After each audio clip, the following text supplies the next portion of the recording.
Hi guys, welcome to Anubhav discussions for geography. I am Sri Sajal. I'll be taking your geography discussion. Let's start with the paper. Okay. The first question is question number 42. It's about ENSO and MJO. ENSO and MJO. Both of them are oceanic atmospheric phenomena. Okay. You should remember that both of them are oceanic atmospheric phenomena. What is El Nino Southern Oscillation, ENSO? What is ENSO? ENSO is change in water temperature, change in water temperature, where in the central and eastern Pacific region. Okay, change in water temperature. Change means either it will be warmer than normal or it will be cooler than normal. When it is warmer than normal, we call it El Nino. When it's cooler than normal, we call it La Nina. Okay, that's it for ENSO. Now, when there is El Nino condition, this is negative for Indian monsoon. Always remember, ENSO is negative for Indian monsoon and La Nina is positive for Indian monsoon. This is a good monsoon year and this is a below average monsoon year. Okay, that is ENSO, El Nino Southern Oscillation. Now, coming to MJO. What is MJO?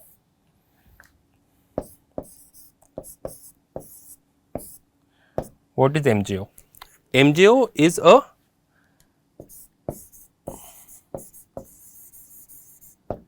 traveling parcel of wind, air, rain, whatever you call it, a traveling parcel of wind that transverse the whole world. That transverse the whole world in 30 to 60 days.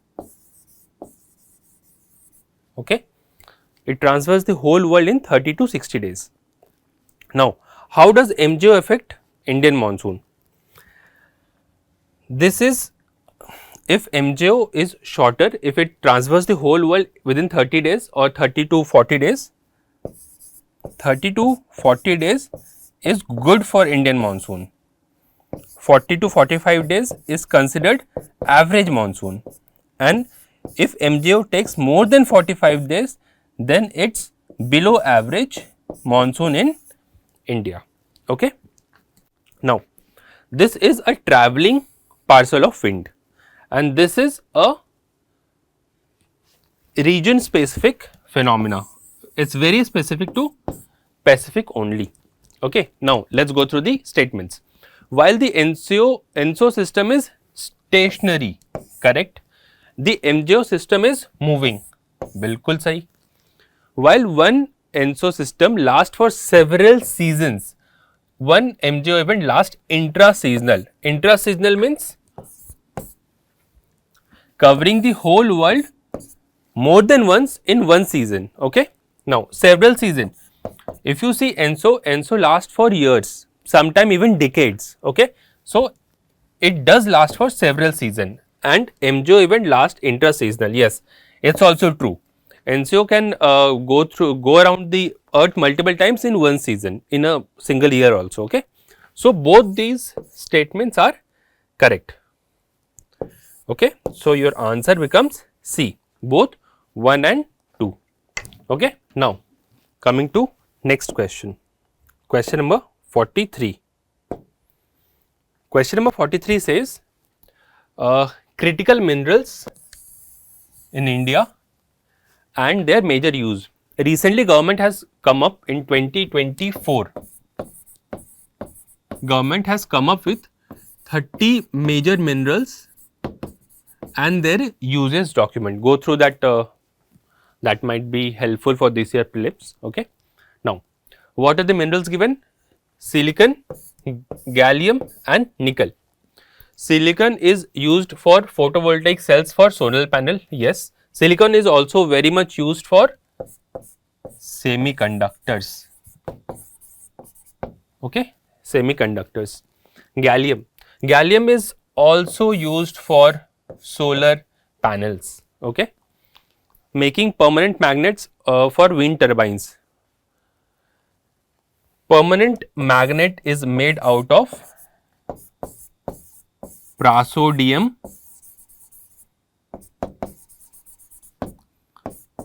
neodymium. These are the major minerals that goes into making permanent magnets in wind turbines. Okay. Nickel is actually used for lithium ion batteries. Apart from apart from nickel, lithium and cobalt is very much used in lithium ion battery. Why? Because it gives them higher energy density and higher lifespan. Okay. So, here silicon and nickel is correctly matched. Okay. So, gallium will be removed and we are left with option C 1 and 3. So, your answer is option C 1 and 3. Okay. This is a important topic for this year's prelims. So, please make sure that you go through these 30 minerals. It is a small document, it will not take more than 15 minutes to go through this document. Okay. Now, coming to next question. Next question is this.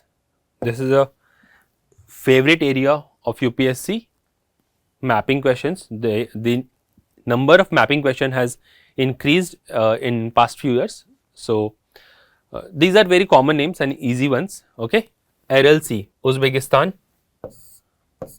RLC is surrounded by Uzbekistan in the south and Kazakhstan in the north. Okay.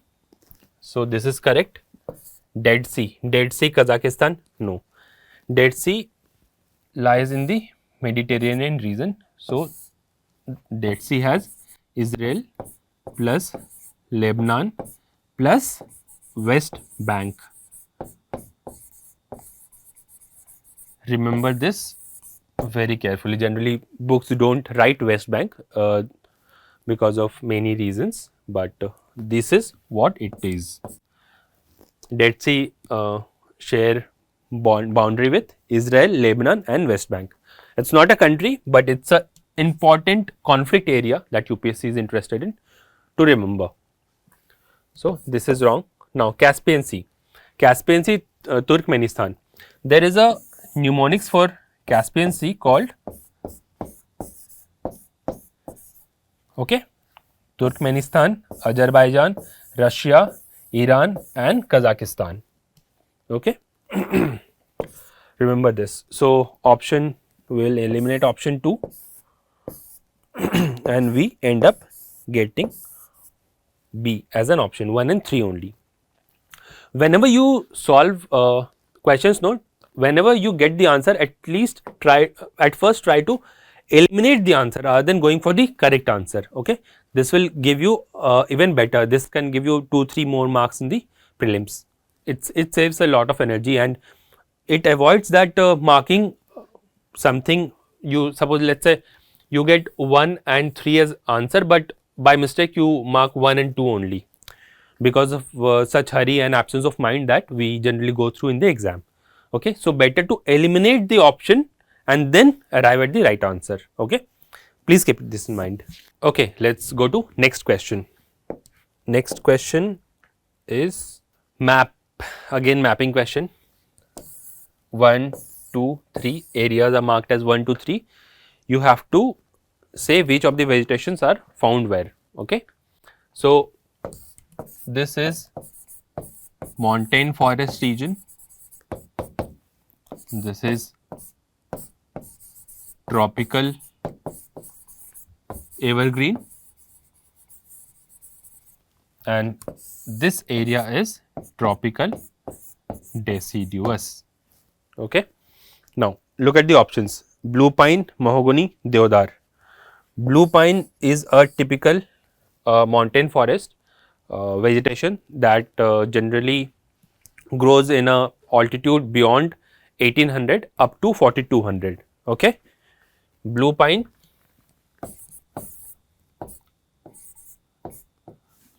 blue pine 1800 to 4200 altitude. It has needle like leaves. Okay. Leaves are pointed. Now mahogany. Mahogany is a typical North American plant that was introduced in India because it is straight and has fine grains and is good for commercial purposes. So it was introduced, mahogany. It's a tropical evergreen. Sometimes it grows in a moist deciduous also. So this is correct. This is correct. Deodar. Now coming to deodar. Deodar as a plant is typically an mountain forest, alpine forest plant. It's not a deciduous plant. So this is wrong. So this option goes out. Okay. Now coming to the second option: oak, rosewood and teak. Okay. Option B. Oak is a evergreen and deciduous vegetation. Okay. Something to remember about oak: there are more than 450 varieties or species of oak found in the world. There is a Indian oak named Hijol. It has been in news. Indian oak Hijol. It has been in news that due to its habitat destruction and climate change, the productivity has been reduced by 50%, and it has also lost around 40% of its plantation area. Normally we find Hijol in West Bengal and Bangladesh. Okay. So remember this, oak. So oak is not an mountain forest vegetation. So this becomes wrong. So this whole option B can be eliminated. An important thing to note about rosewood. Okay. Important thing to know about rosewood is that recently sites have come up with a document to regulate its trade. Okay. Export, import. So rosewood. Now coming to teak. Teak is often called as the king of timber. King of timber. Okay. Why it's called teak, king of timber? Because it's the most prominent tree that is used for commercial purposes like shipbuilding, musical instrument. Okay. Mahogany and teak, these two. But among these two, even teak is even considered better. If you travel from Delhi to Dehradun, you will see a lot of tall trees in the roadside, in the areas along the highway. Okay, those are mainly teak or mahogany. Okay, so that's how it's planted and used for commercial purposes. Okay. Now coming to, so option B gets eliminated. Now coming to option C, rhododendrons. Rhododendrons. This is a typical mountain forest vegetation. Rhododendrons. There are more than 1000 varieties of rhododendrons that is found in the world. Very famous valley of flower. let me remove this. So till now we have got that option A is wrong, option B is wrong. Okay. Now option C, rhododendrons, more than 1000 varieties found in India. Valley of flower is so colorful because of rhododendrons only. The typical fact about it, this can be a small tree or bush or plant as well. Okay, it's very much used for medicinal purposes and some of them are poisonous as well. Okay, rhododendrons is a montane forest. This is evergreen forest. This is moist deciduous forest. Okay, so rhododendrons is correct. Teak, teak is again, teak I discussed with you already. It's a evergreen, tropical evergreen forest. Neem, neem is a deciduous vegetation. Recently, World Neem Organization Summit was held in New Delhi. Okay. Recently, World Neem Organization Summit was held in New Delhi. So this becomes important for this year's prelims. Okay. So rhododendrons, teak, and neem all belong to their respective category as given in the question. Let's see option D also. Silver firs. This is a typical montane forest vegetation, just like blue pine. Silver firs, again it grows between 1800 to 4200 meters. Okay. So what happens with these altitude and measurements? No, different book will tell you different measurements. Okay, somewhere it will be around 1700 to 3800, somewhere it might be 2000 to 4500, but you get the rough idea where it belongs exactly. Okay, it doesn't, it's just that if UPSC asks you this in any of the range, it will be correct only. Now if it says that it grows in, let's say, northern plain of India, no, then it's wrong. Okay, but this altitude, this range can vary according as per the sources. So get an idea that 1800 to 4200 is the altitude where it grows. Silver firs. Now silver firs also has pointed leaves. Okay. Now sal. Sal is a deciduous vegetation that grows in the tribal areas mainly of central India. Some of its vegetation extends till Maharashtra also, but largely it's grown in the Odisha, Chhattisgarh, Madhya Pradesh, Jharkhand, in that deciduous area. Sal. Palash. This is often Palash. Palash is a flowering deciduous plant. This flower is generally red, maroon, orange in color. Okay, it's also known as the fire of the woods. Okay, because of the red color that Palash flower gives. It's a deciduous tree and a flowering tree.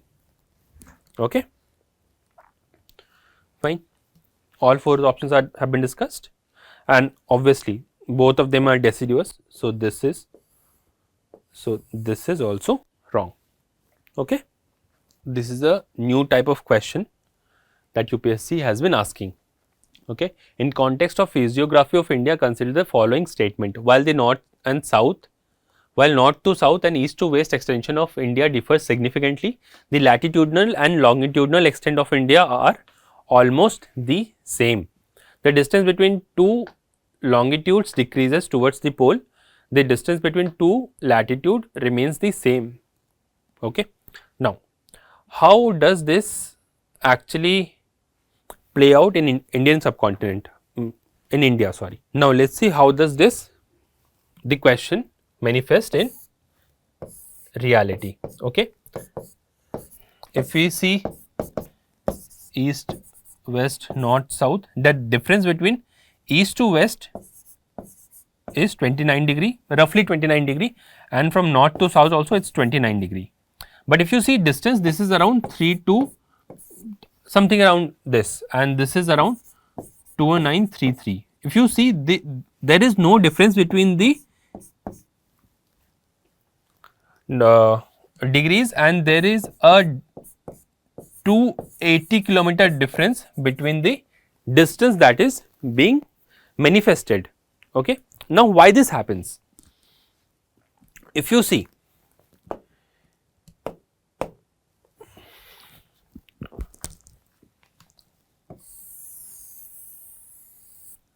Earth, we have equator, Tropic of Cancer, Tropic of Capricorn. Now, this is latitude and this is longitude. Okay. Now, longitude has the highest distance among them in the equator, and it gradually converges at it as it approaches the pole. Okay. But the distance between two latitudes are always constant because they never converge. Okay. In latitude, 1 degree typically manifest around 111.1111 kilometers, but in longitude, the largest distance between two longitude is 111.11 kilometer, and that too is in equator only. As it goes up, this distance start decreasing. Therefore, if you see the map of India, if you see in an, if you see in the Indian context, if you see in the Indian context, roughly, okay,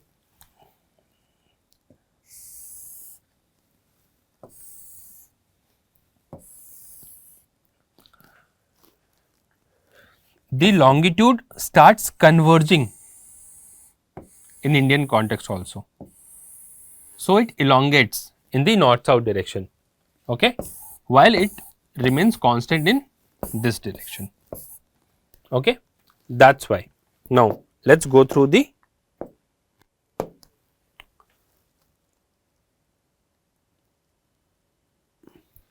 statements. While the north to south and east to west extension of India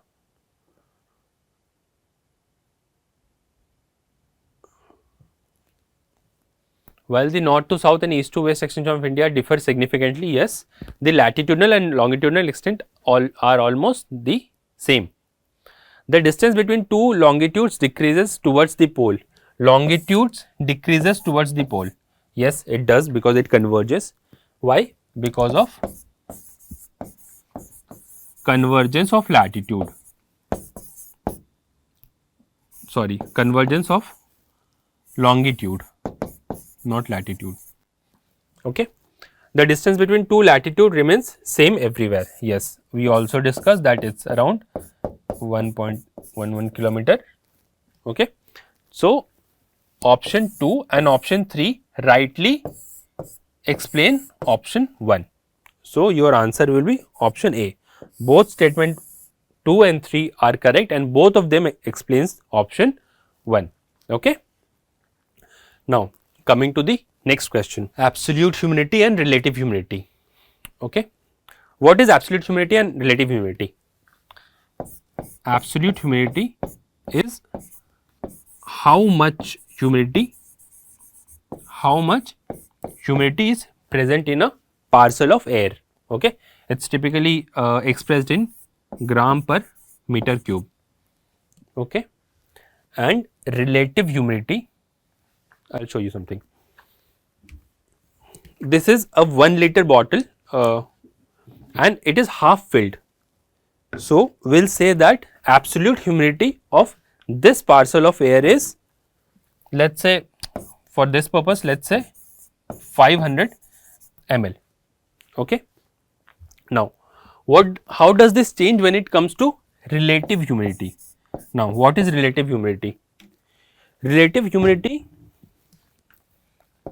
is absolute humidity when compared to the saturation level, that is its maximum capacity. Okay, and relative humidity is always expressed in percentage terms. So, we will add a percentage term here. Now, as shown in this bottle, this is 500 ml of water in 1 liter bottle. Now, if I transfer this 500 ml of water in a, let's say, 5 liter jar, in that case what will happen? The absolute humidity will still remain 500 ml only, but relative humidity in when it's present in 1 liter bottle, it's 50%, but when it's transferred into 5 liter bottle, it will decrease to 10%. Okay.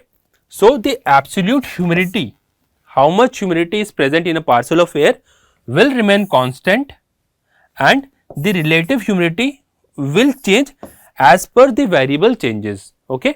Now, the variable here are many, like temperature can be a variable. Okay. Temperature is the main purpose of this question. So, we will keep it to temperature only. Now, do not use your extra brain and say, sir, what happens if evaporation is happening?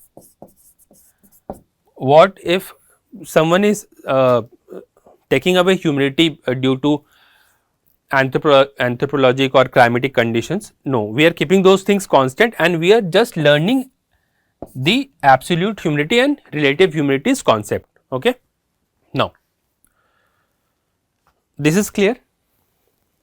If you see this, maximum capacity of a air parcel increases as increase in temperature. As the temperature rises, air expands, the distance between its molecule also expand, and it has a greater capacity to accommodate more water.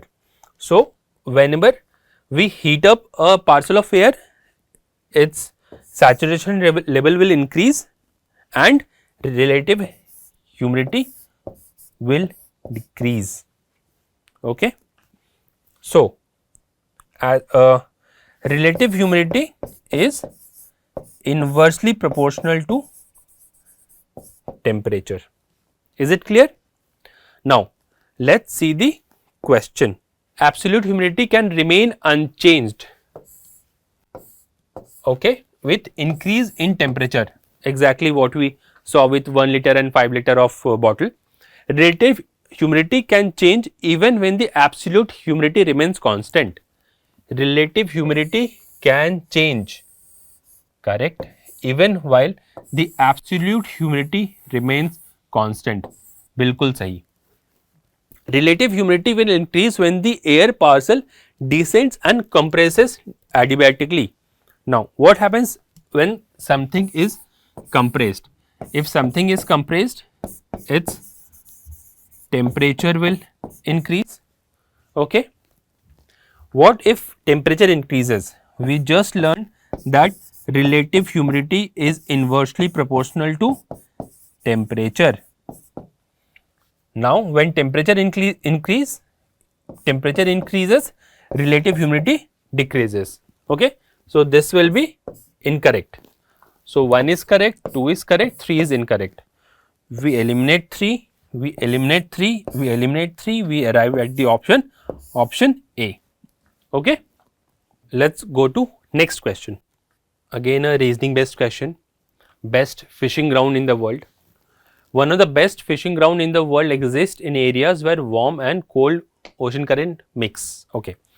What are the best fishing ground in the world? Japanese coast,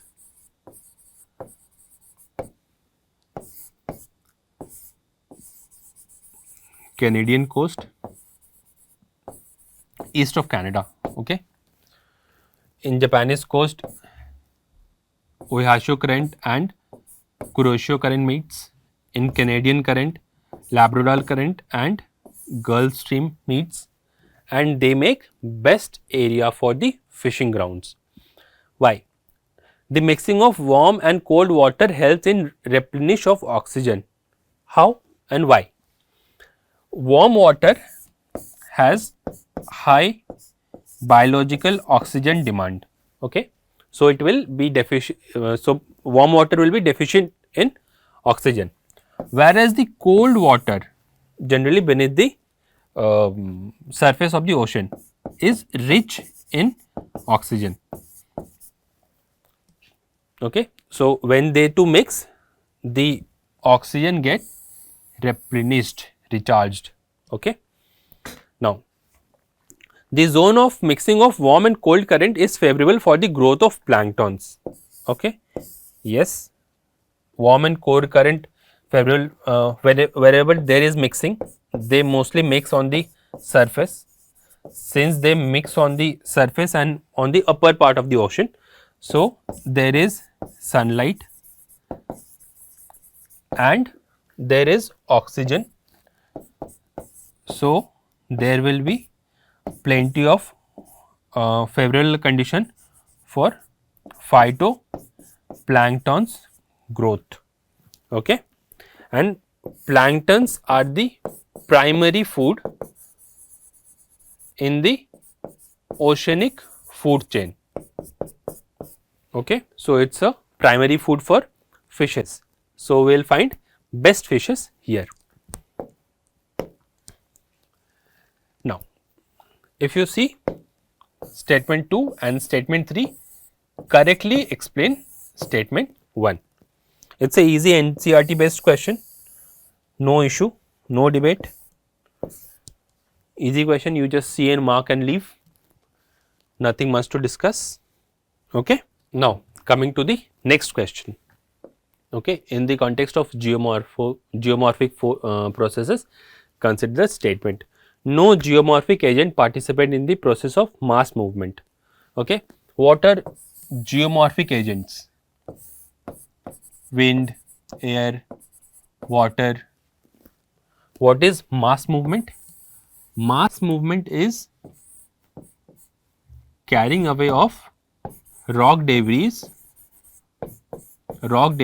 under the influence of gravity. It's very important to mention gravity. It happens only due to gravity. Okay. No geomorphic agent participate in the process of mass movement. You might eliminate it saying no geomorphic, but this is a very true statement taken directly from class 11th NCERT. Okay. So this is correct. All agents of erosions are controlled by climate. All agents of erosion controlled by climate? No. There are other geomorphic and geological forces like tectonic activity or anthropologic activity,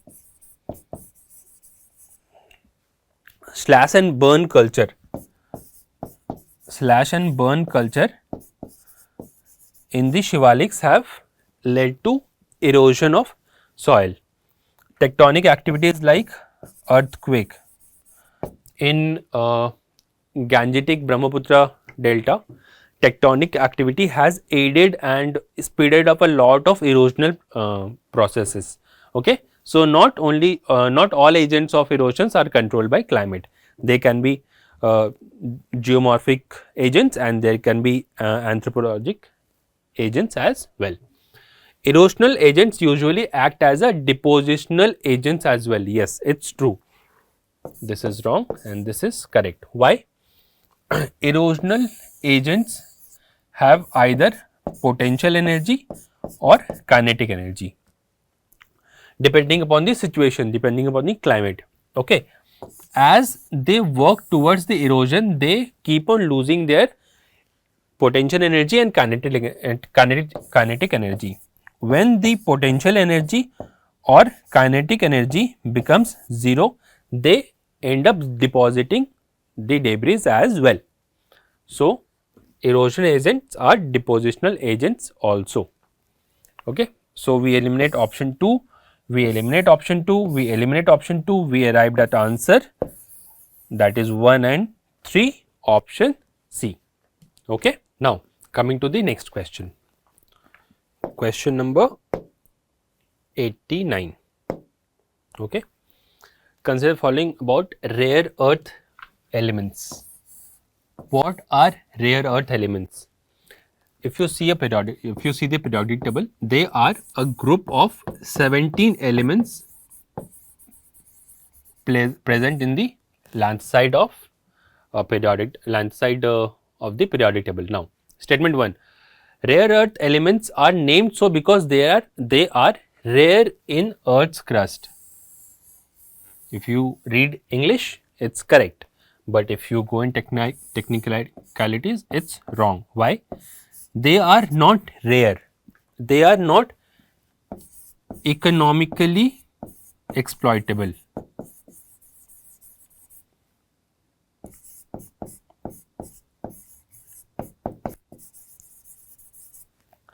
Okay, you cannot economically exploit it. Okay, that's why they are called rare earth elements. So, this is wrong. Not all rare earth elements are listed in critical minerals in India. Critical minerals, I already told you, there are 30 critical minerals and their uses that government have given. Not all rare earth elements are listed. Yes, it's true. If you go through this list, you will find that not all of them are listed. Monazite is the principal source of rare earth minerals. It's a fact based question and it's true. One thing you should remember about monazite, that it is the principal source of thorium as well. Why thorium? Thorium is important for our nuclear program. Okay, thorium. So, 1 is wrong, 2 and 3 are correct. So, we eliminate 1, we eliminate 1, we eliminate 1, we arrived at the answer option C, 2 and 3 only. Okay. In context of volcanism, consider the following: as compared to basaltic magma, granite magma is more likely to cause explosive volcanic eruptions. Okay. As compared to basaltic magma, granite magma has higher silica content. As compared to basaltic magma, granitic magma has higher gas content. Okay. There are actually 3 types of magma. Okay. One is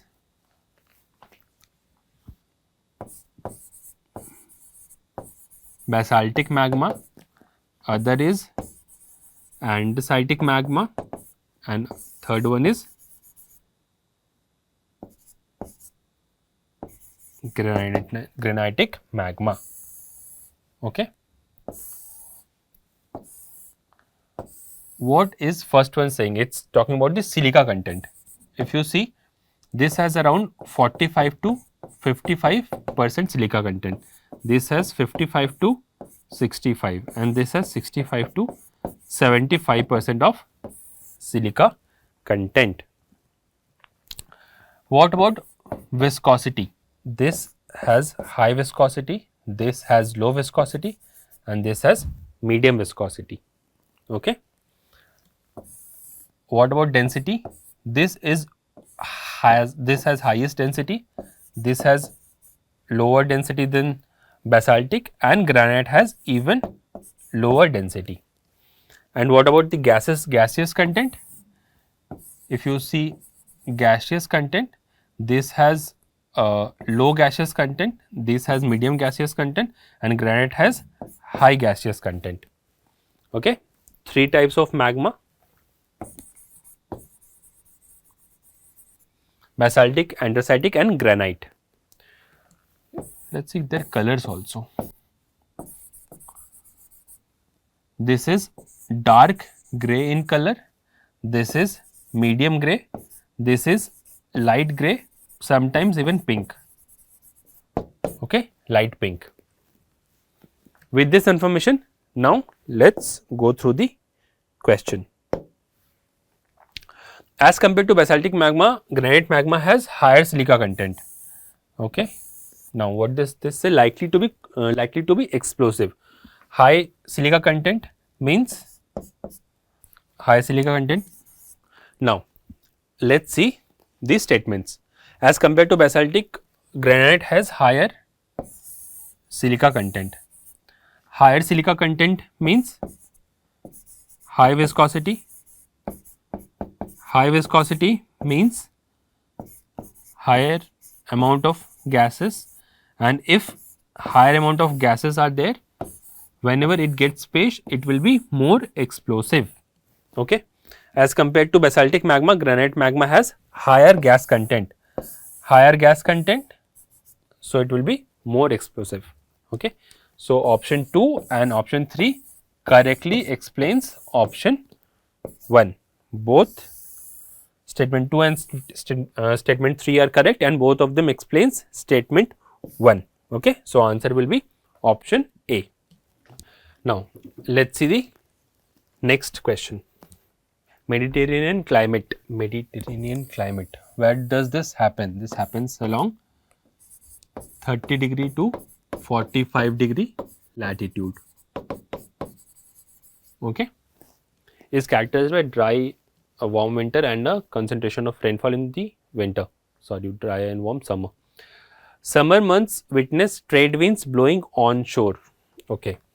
Let's see what is happening here. This is Africa.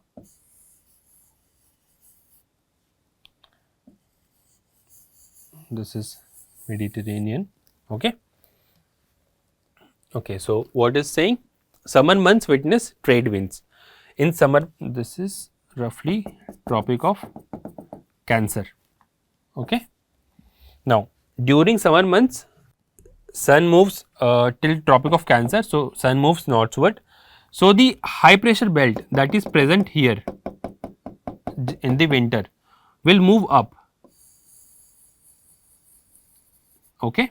So, this is a high pressure belt, and we know wind flows from high pressure to low pressure.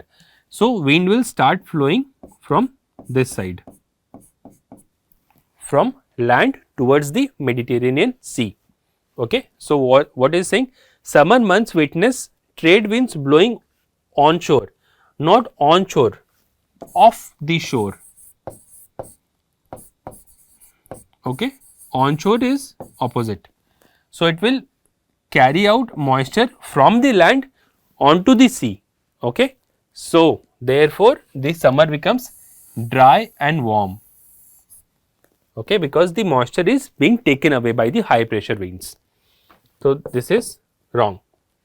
Now, in winters, when the sun starts its southwards journey, so at that time this high pressure belt will gradually shift downwards and will converge in the Mediterranean Ocean region. Okay, and that is exactly what statement 2 is saying. Westerlies shifts equatorwards in the winter months. Okay, this westerlies equatorwards shift will lead to rainfall in the winter. Okay, presence of relief feature that obstruct the westerlies. Presence of relief features. Yes, there is Atlas mountain in Africa. Here there is Apennines mountain in Italy that obstruct the flow of westerlies wind. Apart from this, there are also coastal areas that obstruct the westerlies. Okay, so this is also correct. Option A, we remove option A. Option A, option A. We arrived at the correct answer, option C. 2 and 3 only. Now let's go to next question. Next question is again places of pilgrimage and their location. Tirupati, Palkonda Hills, Sabrimala, Panchamalai Hills, Shravanbelgola, Annamalai Hills. Okay. Tirupati, Palkonda, true. Let's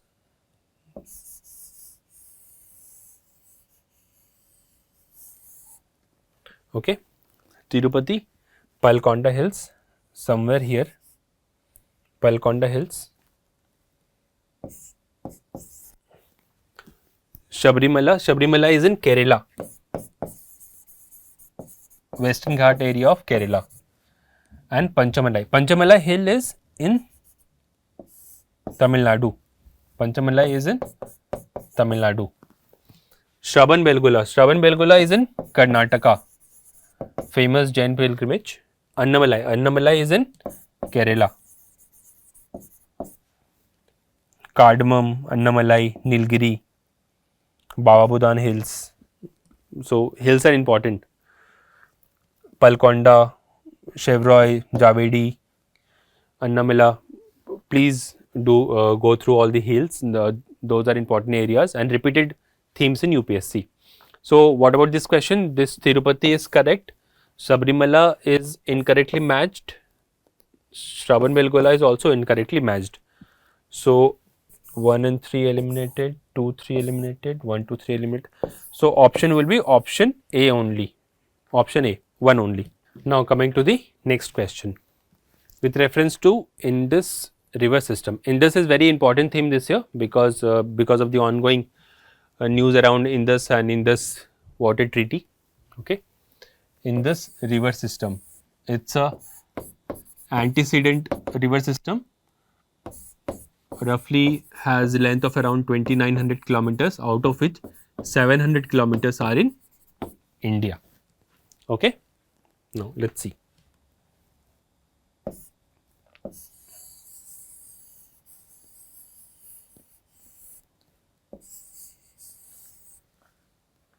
Okay, it starts somewhere in the Bokarchu in the Kailas mountain range. Okay, and it enters India and takes a sharp U-turn and then enters Pakistan.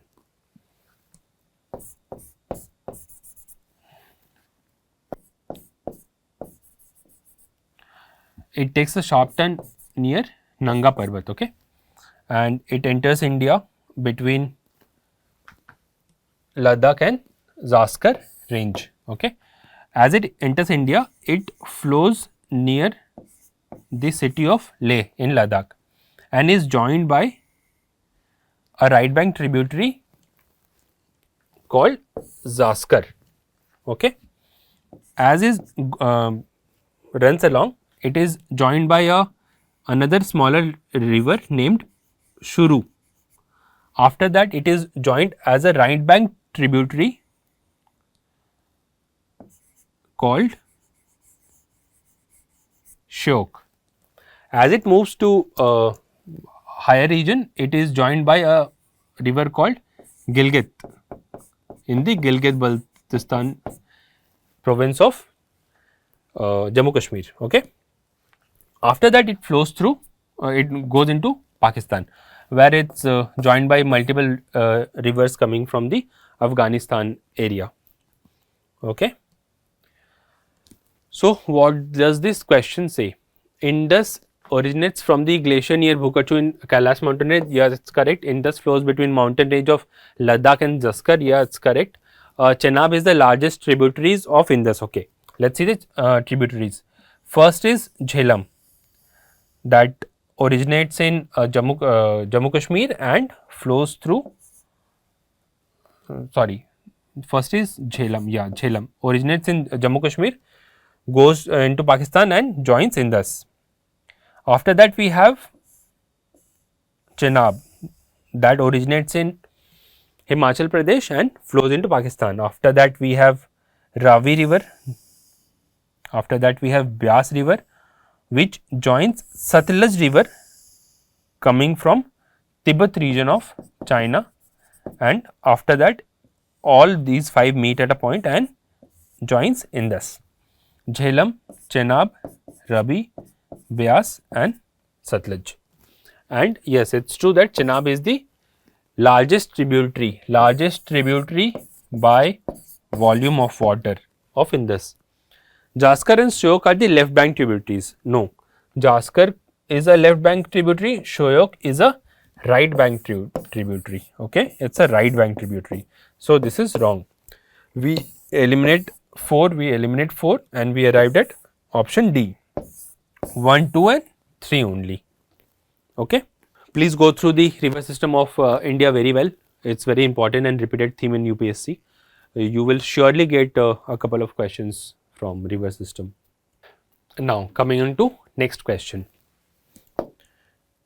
Question number 94. What is Kallakkadal? The pre-monsoon flood that happens in southwest coast. Okay, there is a concept, there is a beautiful concept called butterfly effect. So it says that a small flip of a butterfly's wings can lead to a large storm. It basically tries to say that a small event in some part of the world or some aspect can lead to greater and disastrous consequence, even beautiful consequences in some time, and even in disasters, both ways. So small effort can lead to large changes. Okay, that's what butterfly effect is all about, and it very well manifests in case of Kallakkadal. So what is Kallakkadal? Kallakkadal, if you go through the options, you will see Kallakkadal is caused by distant storm generated swells. Okay, generally what happens that due to wind or due to some geomorphic activities, not tectonic activities, geomorphic activities, a small change in the swell occurs somewhere very far away, even in the, let's say, in the southern hemisphere of the world. But as this small changes travels through the ocean, it gains energy, it gains wave energy and start becoming greater and greater longitudinal waves that affects the southwestern coast of Kerala. Okay, that's what this question is all about. Okay, this small here becomes a big wave here. Okay, Kallakkadal primarily affects deep ocean area. No, it's a subsurface phenomena, while tsunami impacts the coastal region. No, tsunami impacts the deep ocean and Kallakkadal impacts the coastal area. Kallakkadal produces significantly higher waves than tsunamis. No, it produces lower waves than tsunami. Kallakkadal waves develops rapidly with little warning. No, Kallakkadal has a higher bit of warning than tsunami. Kallakkadal is caused by distant storm generated swell waves, while tsunami results from underwater disturbance like earthquake. This is correct. Okay, in all these three, the features of Kallakkadal and tsunamis have been interchanged. Okay, so be aware of such tricks. UPSC also plays such tricks a lot. Okay, it exchanged the match the following question also, it exchanged the options. Here also it has exchanged the phenomena and characteristics. So be aware of that. Analyze PYQ, you will find more such questions that UPSC has asked. Okay, now moving on to next question. Distribution of oceanic water temperature. Okay, ocean in the northern hemisphere record relatively higher temperature than those in the southern hemisphere. Okay, this is statement based questions. Statement 1, statement 2, statement 3. The highest temperature of oceanic water is not recorded at the equator, but slightly towards north of it. Slightly towards north of it. How slight? The warmest water you will get around 5 to 10% north of equator. This is mainly due to trade winds and presence of more landmass in the northern hemisphere. The northern hemisphere has more landmass than southern hemisphere. This is a very factual and correct. Okay. Just to give you a rough idea about how much landmass is there, let's say northern hemisphere and southern hemisphere.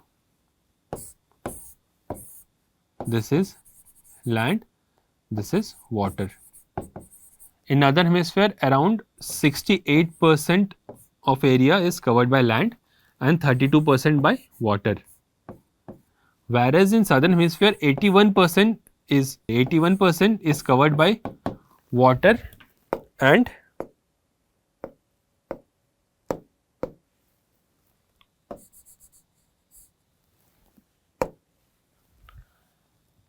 19% only is covered by land. So, in the northern hemisphere, land heats up faster and influence the adjacent water bodies, and therefore the temperature rises. Whereas in southern hemisphere, since the volume of water is very large and water heats up very late, and so it has a pacifying influence in the temperature, and it regulates the temperature of southern hemisphere. Okay.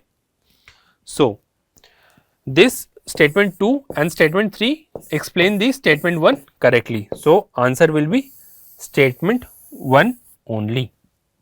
Okay. This is again a basic NCERT based question. I hope you guys gained something out of this discussion, and all the best for your prelims. Given a cool and calm mind, you know everything. Just be calm and give your exam. All the best. Thank you.